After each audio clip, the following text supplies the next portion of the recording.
包总，您看一眼刚送来的图纸。这份合同我已经签过了，你让法务审查一下，如果没有纰漏的话，找个时间跟韩东把合同签了。哦，好的。去吧。好。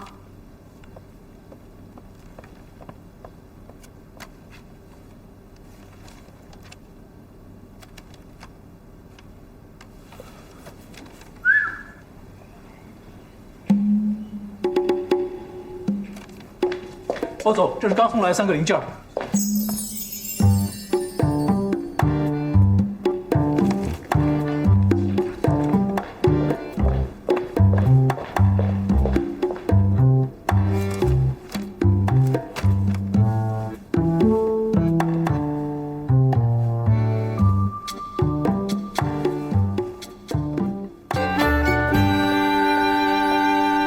你好。你好。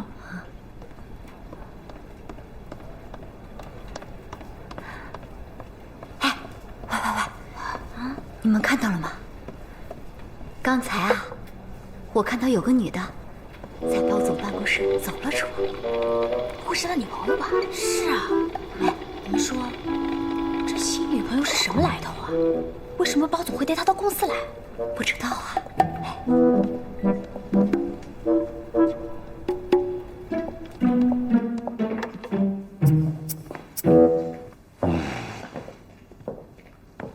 怎么了？王百川送来的零件没有通过质检。算了，你也别看了，你看不懂。什么问题啊？质量问题，做工和质地都不行。老赵，质检部门的工程师，安迪，我女朋友。老赵，麻烦你帮我解释一下。好的，王总提交的样品是轴承，虽然是小零件，但质量要求非常严格，因为它关系到我们整个发动机的运作和使用寿命。材质问题相对来说还容易些，主要是做工。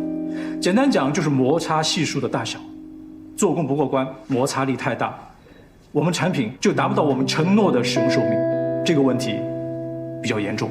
虽然王百川是你推荐的，但一码归一码，这种东西要不了。没关系，我明白。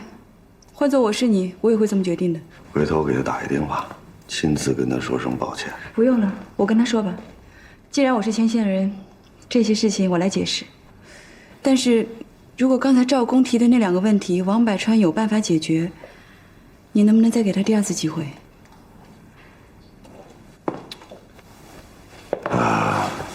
这事儿我做主了。行，谢谢你给我打的咖啡。亲爱的，你怎么知道我想你了？样品没有达标的事情，我告诉王百川了。他还是挺矛盾的，因为他说他能够找到的公司可能很难达到你要求的加工标准，但他还想再试一试。说实话，我挺同情他的。你对工作不一向严谨吗？怎么的，这回心软了？因为他一直跟我诉苦，看样子小凡把他逼得很紧。他为了让小凡高兴，还承诺今年会在上海买房子。所以跟我聊完之后，马上就回去加班去了，说要把这几天出差的亏空全都给补回来。做生意本来就这样，尤其是小公司，想谋求生存发展，可不是事事都得拼尽全力。以后走上正轨就好了。哎，我周末也加班啊，怎么不见你心疼我呢？你跟他太不一样了，好吗？记得之前我们5个女孩和他一起去把樊爸爸送回老家的时候，他已经开了1天的车了，但是晚上他还是去跟人应酬，然后喝醉了酒以后到路边催吐，再回去跟人家拼酒。连小曲看到他以后都说他真的很不容易。如果不是小凡逼他逼得那么紧的话，他不会这么拼命的。为了抱得美人归，一句怨言都没有。好样儿！这点像我。老话怎么讲来着？牡丹花下死，做鬼也风流。我觉得你这人真的很奇怪，我不管说什么你都会拉到你自己身上，可是我没有逼你啊。我没说你逼我呀，我倒想让您老人家逼我了。您倒是逼呀！太没面子了。哎，你猜猜，今天谁给我打电话了？谁呀？魏国强的前妻。他怎么有你的联系方式？想找我还不容易，直接打公司来了。他找你，一定没什么好事吧？哎，阴阳怪气儿倒是说了不少，我就当他是放屁。可是不知道他这葫芦里到底卖的是什么药，你还是得小心点。哎，睡觉前啊，喝杯热牛奶，安神。我明白。实在不忍心你熬夜，早点休息。你也是。拜拜。拜拜。我就说这魏太太真得生事儿，没想到从您这儿下手了，这臭不要脸的。我不是耳根子软、听风就是雨的人。魏太太前2天给我打电话说，安迪是小三儿，骗男人钱财。我一听，我震惊了，我不敢相信啊。对呀，他人我是见过的，看上去挺清纯的，不像是那种不知廉耻的人。我马上派人调查，说魏太太前阵子跑到他公司里去打小三儿，在那之前，魏国强也5次3番的去公司里，还很狼狈的从他办公室里出来。妈，您一定要相信您最初的印象，不是那么回事啊！这事儿很复杂，没那么简单。等回头找个合适的时机，我再跟您解释，好吧？我不听解释，我就要你一句话：安迪和那个魏国强到底是什么关系？不是我，魏国强为什么把那么一大笔的遗产转到他手里？不是，说不出来了吧？不是说，除了安迪是他的情人，还有别的解释吗？不是什么情人呐？这个安迪太有心机了，跟我见面装清纯，跟我握个手吧，还装不好意思。哎呦，转手就在魏国强那儿捞了一大把。像这样的女人，要是迈进了咱包家的门，还不把咱们的家产全挖空啊？不是妈，你想什么呢？他不是装清纯，他就是清纯。那遗产那是何老爷子留给安迪的，跟魏国强没有半毛钱关系。再说了，你以为所有人都在乎咱们家钱呢？我这么跟您说吧，安迪他有的是钱，他不在乎咱们家仨瓜俩枣的。你还是我儿子吗？我怎么不是你儿子了？你还是我儿子吗？我去年安迪回国的吧？那个何老先生知道他是谁呀？哼，前几年有几个小妖精勾引你爸爸。他们为了钱，什么事儿干不出来呀？怎么又说这事？对这些捞女，大钱小钱都是钱。别拿那些女孩跟安迪比，她不一样，她不是捞女。行，就算我看走眼了，她谭宗明不会看走眼吗？安迪是谭宗明从美国华尔街高薪聘请回来的 CFO。有几个女孩是靠自己的真本事坐上高位的？她有吧？那个安迪看上去能力超群，是个金领。背后你了解他吗？他跟那个谭总是什么关系？有没有猫腻？为什么谭总那么器重他？他可比别的小姑娘玩得深。不是妈，您越说越离谱了啊！安迪不是您说的那种女孩。咱俩这样，咱绕回来说魏太太。魏太太是一心想得到遗产，结果泡汤了。她现在丧心病狂，失去理智。她只要能重伤安迪，她什么事都能干得出来。她的话不可信。我不信她，信安迪。当然了，像安迪这种女人，什么事儿干不出来呀？过分了啊！好，那你听我的话，跟她断绝往来。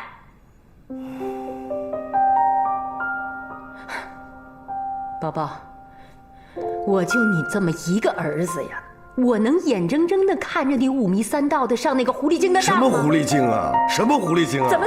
什么怎么？你为了他要跟我吵架呀？我跟你吵什么？我跟你你不正跟我吵架呢吗？不是妈，我请你别一口一个狐狸精，一口一个狐狸精的，行吗？您侮辱安迪的同时，等于侮辱您儿子。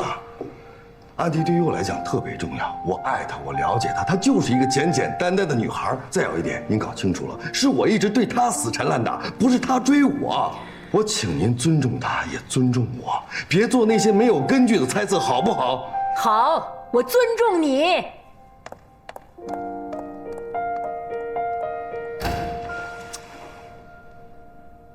哎呦，不是你是不是傻啊？我不那么说的话，你脱得了身吗？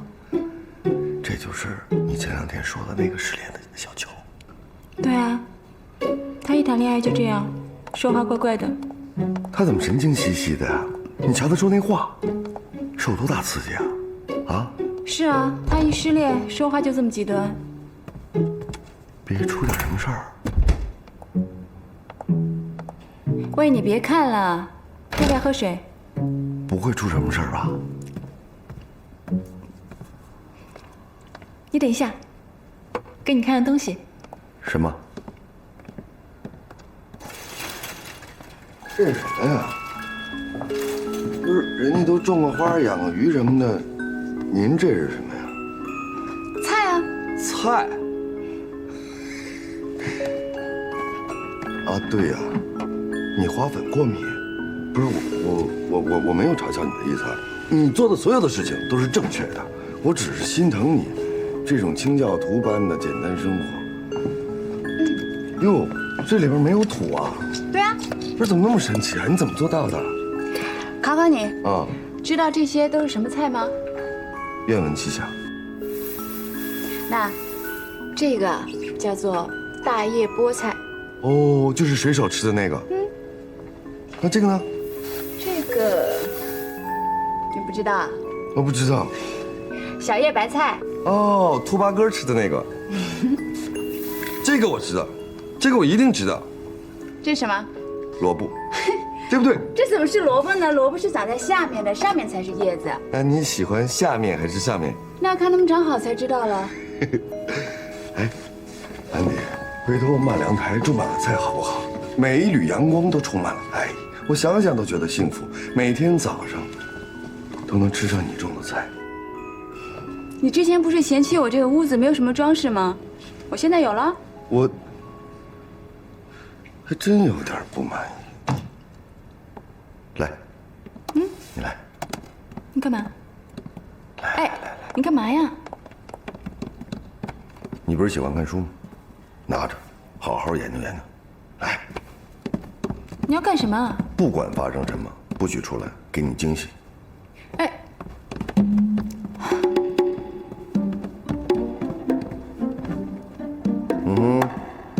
不许偷看哦，要乖。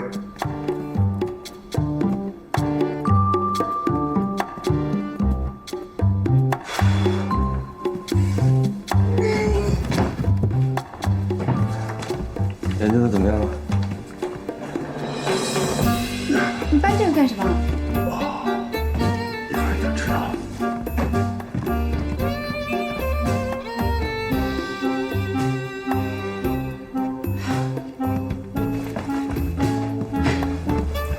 你到底在干什么啊？你是要给我搬家吗？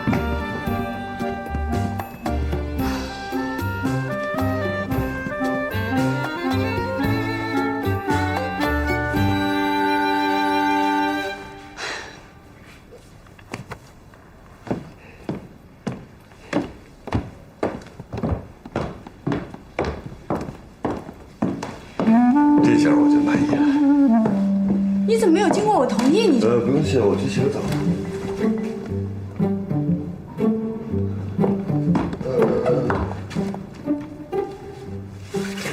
不许偷看。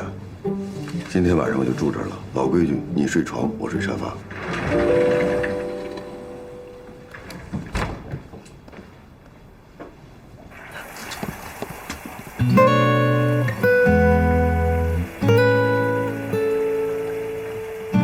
哇哦，好舒服啊！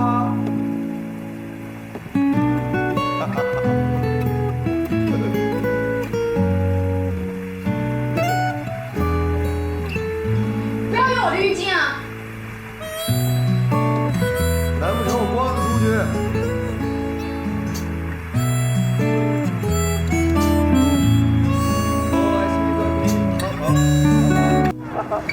你是在爬吗？你赢了女人很有优越感是吗？不是，误会。任何轻视女人的行为都会招致严重后果，这点我很清楚。来，喝口水，小点口啊，别伤着肺。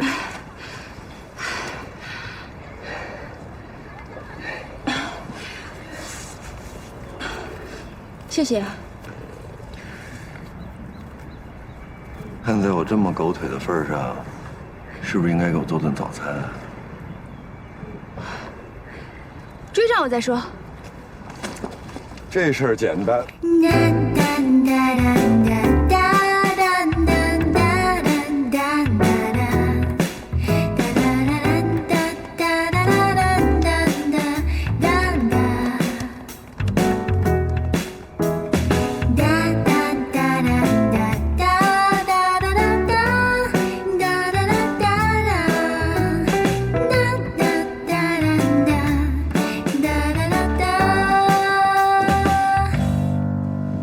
哇，谢谢。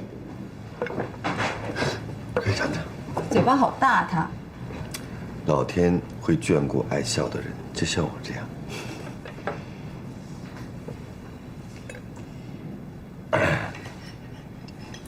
你这好奇怪啊！他为什么还没有长大？我都等他一晚上了。那这一晚上，你的头发能长长吗？你说的真有道理。我不是着急想看你给我做菜的样子吗？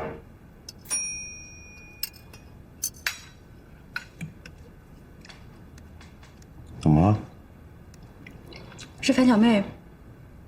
好像小蚯蚓生病了，她让我去看看她。这个小樊挺逗的，自己都活得焦头烂额的，还想着为人民服务呢。这就是她特别的地方啊！就算她什么都没有，但是她对朋友真心实意，所以我们都很佩服她。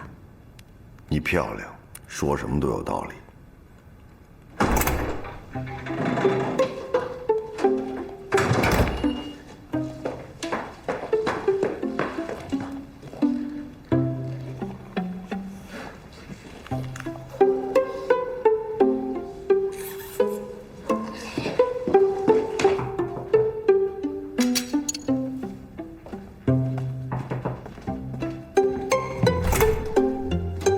安迪呀，我跟你说，我昨天晚上想了个主意，让任晴在202陪小秋陪了一宿。你想一想啊，孤男寡女共处一室。你怎么会在这里？他是来做早餐的，他会做早餐，你要吃吗？不是你想的那样。好了，你们俩的事儿我待会再跟你们说。现在既然已成事实，你们陪我去捉奸，捆要不要他们捆到一起？你赶紧来呀！我来做保镖。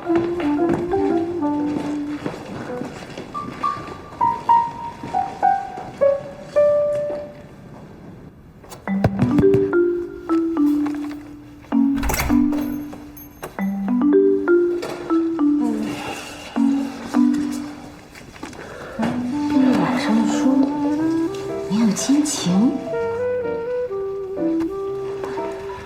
凌晨3点，脸色恢复一点了。我们来就交给你们了，我就先走了。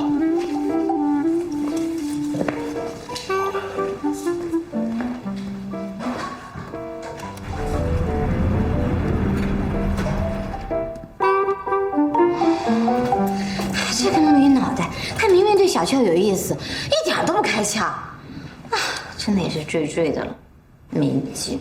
我先回屋了，一会儿就过来看小秋。啊？哦，那个，你还有事的话，你先去忙吧，我留在这就行了。五一假期我已经替你安排好了，所有时间都留给我，不许反抗，不许有疑义。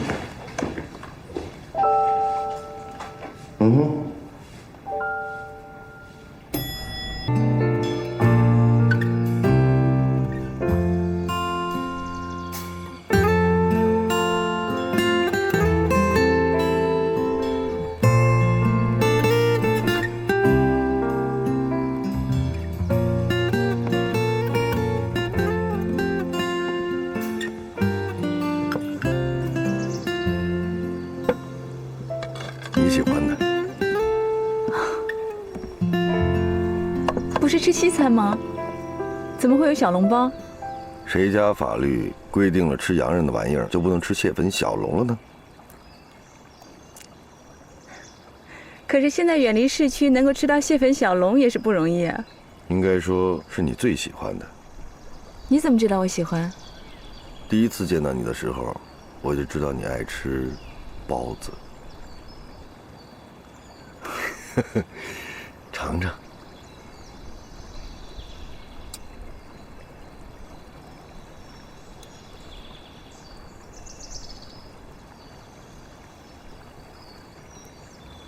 怎么样？挺好的。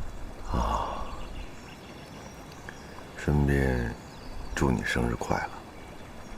你护照上的今天应该是你的生日，小惊喜。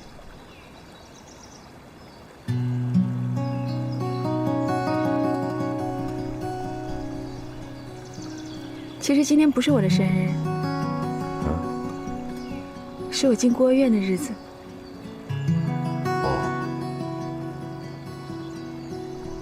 也是我生母的忌日。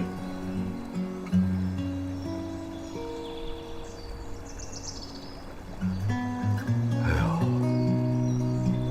对不起啊！祭奠先灵要上香，还要摆设一些贡品，我也不是太懂，我上网查一下啊。不用了，最好的祭奠是放在心里。谢谢。